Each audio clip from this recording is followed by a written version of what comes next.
Welcome to A1R Psychic Radio here on Moonstruck TV with Amanda Hall Psychic all the way from the Gold Coast. I hope you, wherever you are in this amazing planet of ours, you've had an absolutely fantastic week. I'm trying to be very upbeat and very excited today because I think everybody's feeling a little bit flat from everybody I've been talking to this last week. Everybody's sort of a little bit over everything, and it's not just the weather, it's sort of pandemics, it's just sort of, they just want to get back to some sort of normality and have some fun in their lives. And I think that's the thing that we've all got to try and sort of turn our head around and say, okay, we're all breathing, we're all still functioning, we've got a different life to maybe what we wanted or what we expected, but we are still here and we can make the most of this amazing planet that we live in. You know, we've got all our leaders jet setting around the world at the moment, all talking to each other and having talk fests in the US and talking about all different things. And I don't really want to focus on that. I mean, let's leave that up to the politicians. There's enough hot air to go around for everybody. But this week I want to focus on the positives, and the Simply Tarot card of the week I think really denotes that. It's the Seven of Swords. Now, this is the actual highest of the minor arcana. Now, if you're familiar with the tarot, there's two separate arcanas. There's the highest, the major arcana or the minor arcana. Now, this is the highest of the minor arcana. It's the card of our plans, our hopes and our wishes. It is the wish card. So I think we should all sort of really spend a little bit of time this week, even if it's only a couple of moments, focusing on what we wish for. Now, for many people at the moment around the world, the wish is to be able to sort of reconnect with family and friends because we've had so many lockdowns and restrictions that's their greatest wish. For someone else, it might be that, you know, revamping their lives, reorganizing their lives, maybe a move, maybe just even doing something simple like creating a new image. There's lots of different things that we can wish for, and it's not always about wishing for having oodles and oodles of money. It's the more simpler things in life, I think, that are sometimes our greatest wishes. I know for me personally, the thing that I wish for is that I wish everybody would really sort of put their listening ears on and really listen to the World Health experts to how we can get out of this pandemic. That would be my greatest wish for everybody, is to really listen and follow what the scientists, what the medical teams are sharing with us. They've done the research, they've done the work, they know what they're talking about. And if we all do that, then I think we can sort of all make the world a better place in our own small way. So, it's a really, really interesting card because it's one of my favourite cards because it is the wish card. And I think we have the ability to be a little bit like a magician and create something out of nothing. So let's move on to the astrology section. Now, we've got a lot to talk about, as we seem to have every week astrologically wise. The sun is still currently sitting in Virgo for the last few days of the Virgo journey for this year. Now, when the sun's sitting in Virgo, it's asking us to look at our physical health. It's asking us to look at, do we need to make changes to our eating regime? And I don't like the word diet. People sort of think of the word diet and they think of deprivation. Diet is actually about looking at things in a balance of what we're putting into our body. Is it nutritional? Is it enhancing what we're trying to achieve within our body? And for some people, that may be shedding a few pounds. For other people, it may just be about good health. And that's what I think we all should be aiming for, is not so much going into fads of different things, but let's look at sort of optimizing our physical health. And if that means sort of being a little bit more aware about what we're putting into our bodies and making sure that, the things that we probably really, really like are just become our sometimes treats, not our everyday treats. And I think by that, I think we can all improve our physical health. Now, we have the sun sitting in Virgo at the moment, is conjunct or holding hands with Mars, the planet of action. Now, Mars is the planet of action. It's sitting in Libra. Now, why I find this so interesting that they're holding hands, but they're crossing two different zodiac signs, is that, with the sun in Virgo and everything that really should be focusing on our physical health, our physical eating regimes, and sort of really trying to improve ourselves on a personal level, then we've got it holding hands with the planet of action, Mars, sitting in Libra, which is sort of trying to tell us to bring everything into balance. I see Mars in Libra and I automatically think of talks. of political or major events, or people in sort of behind closed doors having these meetings and discussions, and sometimes some raised voices, and everybody jockeying for position, wanting to sort of get their message across as if their message is the most important.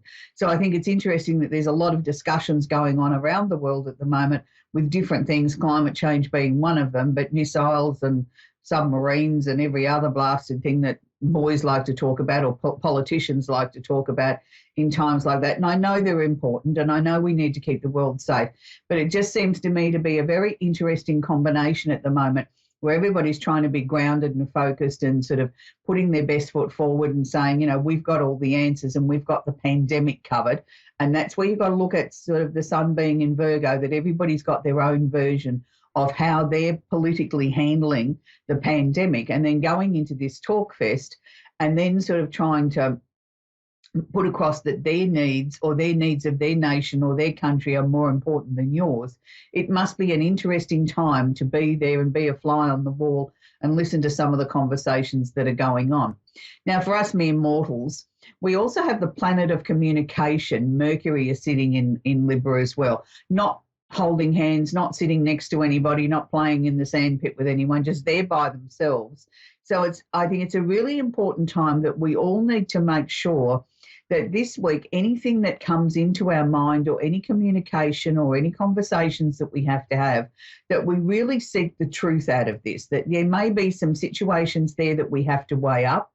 There may be some decisions that we need to make, or there may just be a time of contemplation of looking at what our next steps are.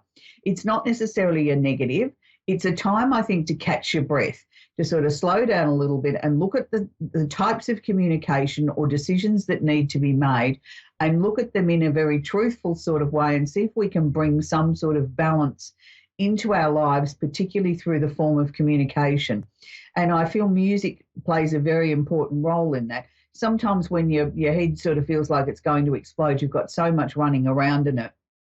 Sometimes it is good to just take a break, even for a few minutes, and put some of your favourite music on your device or on your turntable, and just sort of use that as a little mini meditation to be able to sort of relax and bring yourself back down to ground. You know, center yourself, give yourself that little bit of breathing space. It's like having a mini holiday for your mind, and then you can come back and focus on what needs to be done. I know there's still a lot of people around the world that I'm speaking with that are really sort of contemplating, are they in the right type of employment? If there's one thing that's been born out of this pandemic, is what's really important to us, and how our personal relationships are incredibly important, but also our work-life balance, and being in a job that we no longer suits us is really becoming quite paramount. And a lot of people have been looking to make changes with jobs or careers, or the way that they balance their working life. And, you know, for many people have been thrust to working from home. And at first they did that kicking and screaming, and now they're finding they're really enjoying that, and have created a whole new life for themselves that does bring their lives more into balance. So there is still people that are contemplating making changes or choices in that way. So it's a time to sort of really sit down and be truthful with yourself. So we also have the planet Pluto has been sitting in Capricorn now for a very long time, since 2008. He's still sitting in Capricorn. He is actually making what's known in astrological terms as a sextile, which is a nice transit, which means that things are easy peasy. It means that you feel comfortable with the connection. You're not exactly holding hands, but you're sort of flowing together in a nice sort of way. So Pluto is actually flowing nicely, or sextiling Neptune. Neptune's the planet of the illusion or the delusional, where our creativity comes from, and sitting in Pisces. So Neptune is actually back in his own sign. It's where he feels the most comfortable. So he's at his strongest here. He really feels at home. So Pluto sextiling Neptune, to me, gives us an opportunity to be able to sort of glimpse maybe areas of our lives that we didn't dare go to before, or didn't have the time to. It's a time where we can get our creative hats on. It's a time where we can look at our lives in the way that we can transform our own personal space, or our own lives, or the environment around us, in a very creative, sort of way. It doesn't mean that we're all going to take up the guitar and all of a sudden become musicians, or we're not all going to be painters. It just means that we can find some creative solutions or some different ways of approaching our life that can completely transform us, and maybe in ways that we never thought possible. And this is where I come back to, for many people, that's connected to work, with finding new ways of being able to work from home or have a better work-life balance, or having the time to maybe do the things that we never had time to do, hobbies that we've always put on our to-do list, but we never seem to get around to them because of lack of time, lack of finances, family commitments, things like that. There's opportunities like that that are coming up. And it's also sort of showing us, I think, that we can declutter our lives in some way. You know, there's an opportunity here to really look at, do we have too many material possessions? Is it time for us to declutter some of those, you know, or get better organisation systems in our home? I mean, I know there's many things that we can be doing. Finally, on the astrological level, I want to talk about the moon. Now, the moon is a planet. Oh, it's not a planet, it's a luminary, and it moves so fast around the zodiac. It only stays in a sign for approximately 2.5 days. So this is why our emotions are always constantly changing. They're going from one to the other. For, you know, one day you can be on a high and the next day you feel like you're down in the depths of despair. And this is what, you know, plays on our mind and on our emotions. And if you're close enough to live near the beach, you see that that's what affects the tide of the water, the changing cycle of the moon. So when the moon is conjunct or holding hands, one of the Arabian parts, or one of the, it's not actually a planet. They haven't really given Chiron an official title, whether it's a planet, whether it's an Arabian part, or it's just a point of interest in an astrology chart. But it is definitely where we find the wounded healer. Now, the wounded healer is what we've come into this lifetime, what we've brought in, not so much as baggage, but what we've brought in that we need to heal. Now, if you believe in reincarnation and you believe in past lives, this is where we're bringing in our reincarnation or our past life, not so much our baggage, but the things that maybe we didn't get the chance to heal in previous incarnations. Now, with the moon conjunct or holding hands Chiron at the moment, and they're both sitting in Aries, is asking us to look at ourselves. It's asking us to look at, is there something emotionally that is dragging us down, that is holding us back? Is there something that we've been putting in the closet, we've been putting off doing? Now's the time that we've got to bring it out into the light, confront it, deal with it, and try and fix it. Now, for many people, that might seem a little bit scary or a little bit daunting, pardon me, to be able to look at something on an emotional front. Sometimes that's more than what we think we can bear. Now, let me assure you, it varies from person to person. You know, some people say, oh, look, I'm really good at dealing with all my baggage. I don't have anything hidden in my closet. And I'd look at them and think, well, you're lying, because we all do. We all have baggage that's too hard for us to process or deal with or look at, that we tend to sort of shove in the back of the closet, in the darkest spot, the most remote spot, the part that we don't have to look at or deal with. So we all have that in some form or another. The one thing I suppose that we need to be careful of with the moon conjunct Chiron, and particularly with it being in Aries, being in a fire sign, which means it can be a little bit out there, it can be a little bit aggressive, it can be a little bit fiery, a little bit outspoken, and that's to be expected with fire signs or any fire sign energy. But it's also asking, because it is the first sign of the zodiac, it's asking it to be very selfish. It's about looking at what we need to heal, not necessarily looking at your partner or the neighbour or the kids or someone else. It's your stuff. It's your turn to be self-centered, self-absorbed, and deal with your own emotional stuff and see what you can heal and let go of. And it might just be when you do go back and confront it, you think, what on earth was I so worried or upset or concerned? Why did I put that in the back of the closet? I could have dealt with that years ago and been free of it. So it's a really positive, uplifting, freeing up time, I think, of our emotional selves. And I think that's really important. We're going to talk with Nicole in Ontario, Missouri. And I hope I've pronounced that correctly, Nicole. How are you today? It's Bonter. Right. Okay. Very good. Now, do you have a question I can work with, please, Nicole? Yeah. I'm just wondering if I'm doing the right thing of letting my relationship go, my past relationship go, or I don't, or are we going to be able Yeah, to get Terry, look, past our stuff? I think it's always an interesting concept when we decide to sort of say, that's it, that a relationship should finish. And we're very determined and we're very clear and we're very sure. We make the decision, we make the choices, we take the stand, and then all of a sudden, a little bit of time after we go, oh, did I do the right thing?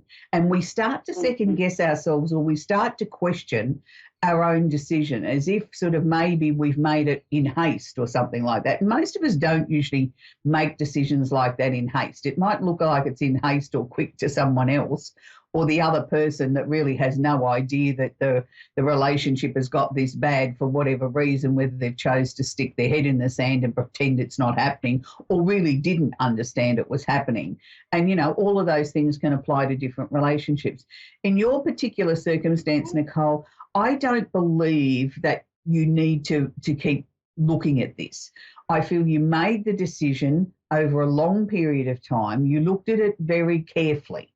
You turned it over, you put it on its head, you put it sideways, you did it every which way. You didn't leave any area of the relationship not looked at least 3 times so that you could sort of say, well, when you came to making the final decision, you knew in your heart and your soul there was nothing more you could give this. There was nothing more that you could try.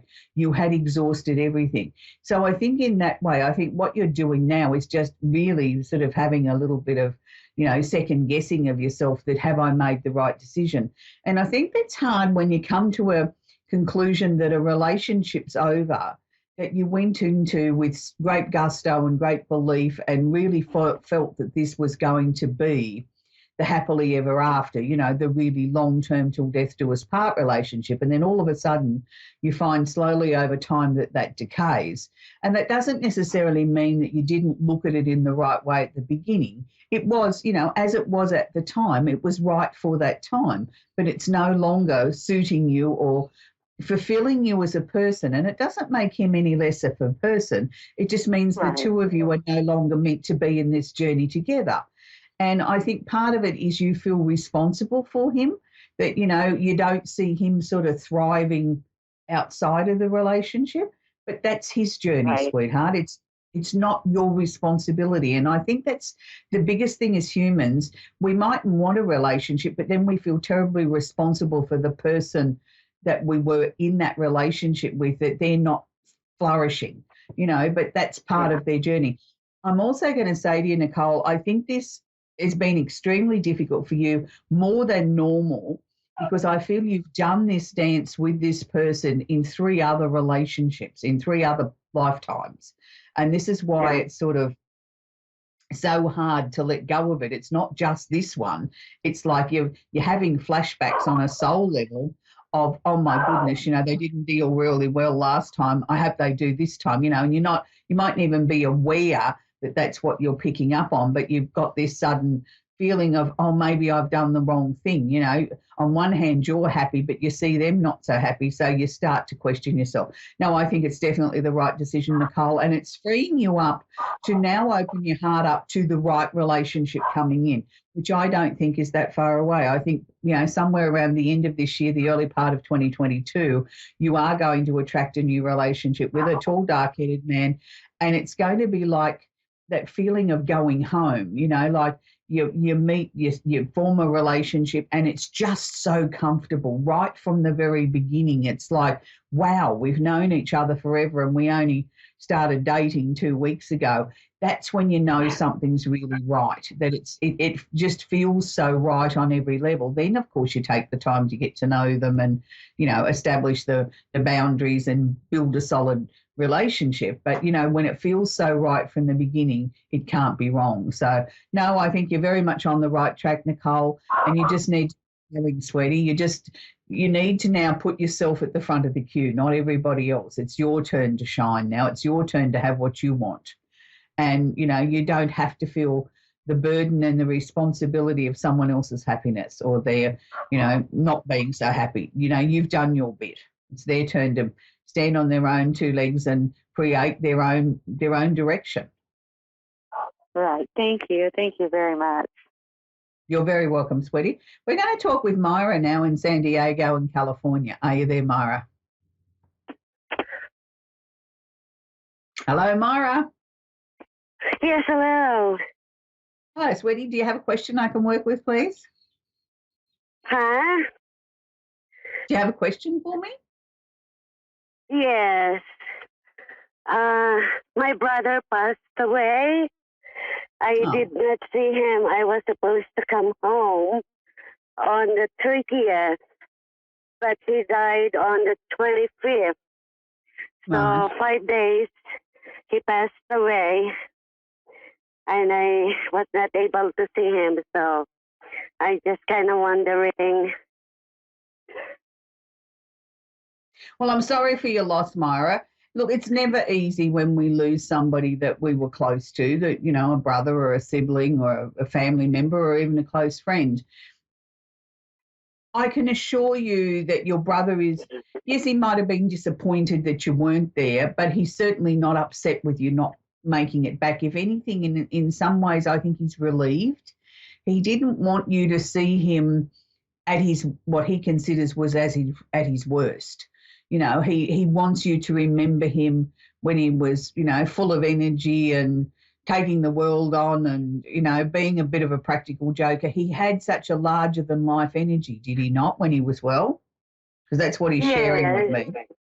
Yeah, and that's what he wants you to remember him for. He doesn't want you to remember him of being, in his words, pathetic person just laying there in a shell of who he was. He didn't want you to see him like that. So in a way, even though he was disappointed he didn't get a chance to say goodbye to you, he was actually happy he didn't, because he feels now that you can remember him in that sort of way, you know, him being larger than life and teasing you and having fun and always being, to me, sort of the person that everybody sort of looked up to for, you know, he was always that bright light. You know, if somebody was feeling down, they always wanted to be in your brother's energy because he always made them feel better. And that's what he wants you to remember, and he wants you to carry that with you. And he's not asking you to be like him, but he's asking you at times when you feel down and out to remember that positive influence that he used to have. He had that way of, you know, teasing you out of being upset or sad about something and getting a smile on your face. That's what he wants. I'm going to say I think that's exactly how I remember him. Yeah, and that's what he wants you to remember too, sweetie, because he sort of, he was never what I term as a maudlin sort of man. He never liked to sort of look at things in a negative way. He always tried to be upbeat even in the worst situations in his life, and that's what he wants you to carry forward. And I feel he'd been sick for some time, even before he even acknowledged it himself, you know, or admitted to himself that he wasn't well. And he sort of avoided going and getting some medical attention. Look, I'm not saying it would have changed the outcome. I'm just sharing with you what he's sharing with me. And he's sort of saying, well, you know, he was a bit lazy in that way, but it wouldn't have changed anything anyway. And I think it was sort of more the fact that he wasn't so much ignoring it. He knew deep down in his soul that the underlying illness he had wasn't going to be able to be cured. So it was like, well, as long as I can keep going and keep the momentum going, then that's better for me, you know, instead of sort of surrendering to it, if that makes sense. Yes. Look, he's certainly around you, and he's certainly not suffering in any way now. I mean, he's gone through the other side really quickly, and he's full of energy and organising everyone. And he keeps showing me a little dog.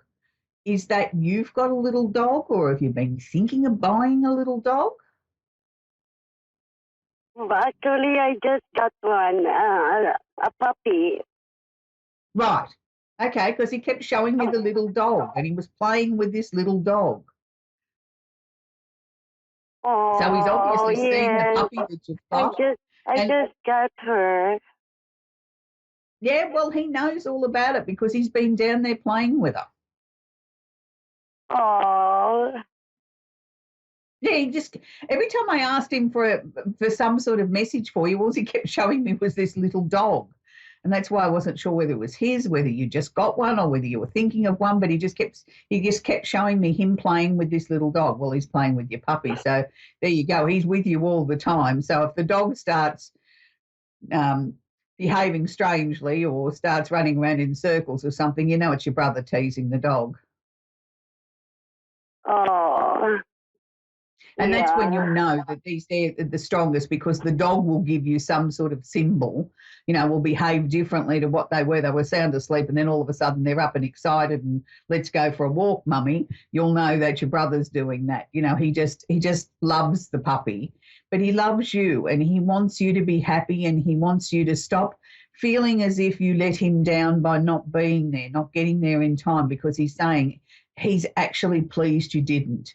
He wants to be very clear on that, because he feels that you've been beating yourself up over that, and he doesn't want you to do that. He wants you to sort of play with the puppy and remember him in his bright, positive, teasing sort of way of how he made everybody else's day a much brighter place, Myra. Oh. Yeah. That's good, sweetheart. That's where we're going to have to leave it, sweetie, because we've come to the end of the show. So for many people out there that have lost somebody that, whether it's this year, last year, or even 20 years ago, they are always with us. They do send us signs. And, yes, they do see what's going on in our lives, and they do get to play with our little furry babies, and they get to nurse grandchildren and children on their knee before we get given them here on Earth. So don't be surprised, always look for symbols and symbology in the strangest of ways, whether it comes in a song or it's something you see on the television, or they flick the lights on and off, or you see something out of the corner of your eyes.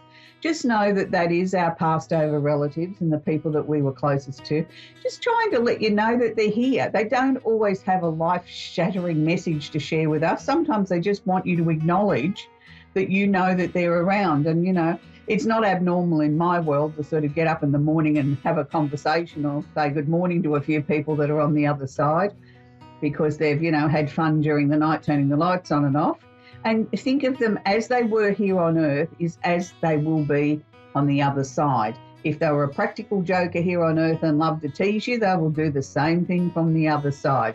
So until next week, I want everybody to be kind to each other, and let's really stand in our own power, because we have a voice and we need to use it. So I'll leave you this week with one of my other favourite artists, is John Farnham, and Google or put on your YouTube, You're the Voice. Until next week, bye for now.